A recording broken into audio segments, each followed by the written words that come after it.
Hi everyone. Today I just want to quickly show how to install Sitecore 9.3 using the new Sitecore Install Assistant. It just becomes so easier to install Sitecore 9.3. Going into the initial release, which is the latest version of Sitecore 9.3. So on the download options, you can traditionally install it using the Ceph Sitecore installation framework, or any of those other options using Azure and other options listed out. But here is the new option for the on-premise deployment. It's the first two things: the graphical setup package for XP single, the graphical setup package for XM scaled. So the XP single is what I'm going to go through because it's my local installation. So I'm just going to hit download. I accept, and then it's going to download. This is going to take a couple of minutes, but once it's downloaded, I already have the downloaded up over here. So I just extracted out the zip file, and this is what you will see once it's extracted. So, usually before we used to go to that Solar JSON and other JSON files and then try to put in the prefix of the Sitecore, the Solar, need to run some of those commands lines to make sure the Solar is installed properly and then the Sitecore is installed properly. This usually takes a half a day or more to make sure the latest version of Sitecore is up and running. But with Sitecore SIA, it's going to be so easy. So all you need to do is, you don't need to change any of those JSON files. Just click on the setup.exe. So once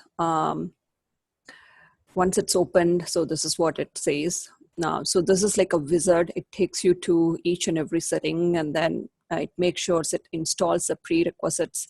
It installs the Solar. It installs all sort of things that is needed for Sitecore. So I haven't checked any of my prerequisites or anything. So I'm coming here, and you can say that Ceph and then the Windows Server prerequisites are needed. So right now I'm going to skip it because I know the prerequisites are already there in my computer. But if you don't have, go ahead and install it. Once you are installed, make sure to restart your computer. So I'm just going to skip this. Going into Solar, so I'm going to install a new Solar instance. So for the port, make sure you don't have the, you give out a different port number so that it's not already existing. So I'm just going to go with 8990, and I'm going to give the Solar name as Solar -8. Maybe Solar.811. So this is the name I'm giving out for the Windows service. And then the path is going to be C Solar. And I'm going to hit install. So this just takes a minute or so, but this is going to show everything out that, see, it's installing task 3 out of 19. And you can also go here and check out the logs of what's happening. And in case of if it errors out, you can always go here and check as well. So by default, it just puts it in your local users, your name, Sitecore Install Assistant. So the first time when I installed it, I accidentally closed the Sitecore, the SIA wizard, and then I didn't know like where the log files went. So in case if you are wondering, here is where it puts the log files out. So hoping this is going to be installed in a minute.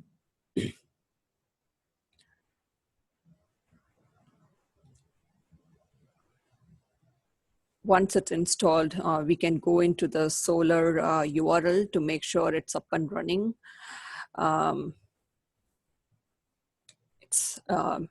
And also you don't need to do anything manual out here. It just makes our life so easier.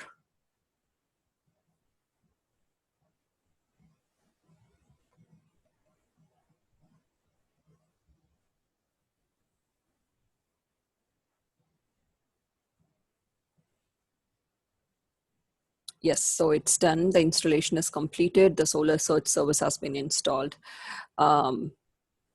Let's check out, we will check the solar instance quite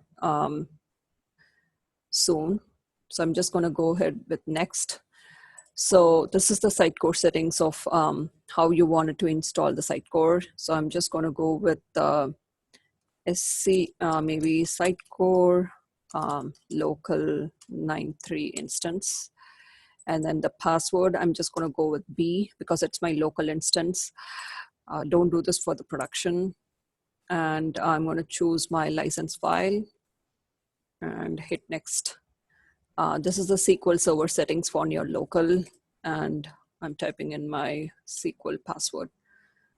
I bet you have guessed my two-digit admin password, but that's okay. It's my local. So solar settings. So we know that we have already installed solar. This is the URL and this is the system path and the Windows service. You can go into the service and make sure it's up and running. This is just double checking. You don't need to do it, but just wanted to show you guys that it's already installed and it is up and running. I think I gave it, I have multiple instances running because I have tried many times to install using SIA. So this is our service, and I'm going to go into Chrome to check out that the solar is running. Oh yeah, it is all running. Awesome. Now I'm going back to the SIA, hit next because we know that the solar and everything is working fine. And here is the optional modules. It's SXA is coming with it, so I just need to check. Why not? If it's already included, just check it out. I wish the Horizon is all, the new experience editor is also here. Hoping it will be added in the near future. Next, it's all the summary of things. Next. This is Sitecore, validated your Sitecore license file, the CIF configuration files, the WDP files, and I'm going to hit install. So this is going to take 10 to 12 minutes, but in overall, you could do this in 20 minutes. Completed. It took me 12 minutes to complete. So I'm going to launch the Sitecore site to check out the new features. So defaulting to admin B, I am going to check out the forms. That's a quick way to check out the new features. So you can see the publish and the delete data is listed. So that's it. My Sitecore 9.3 is up and running. I'm so happy. Hope you like this video. Any questions, let me know in comments. Thank you.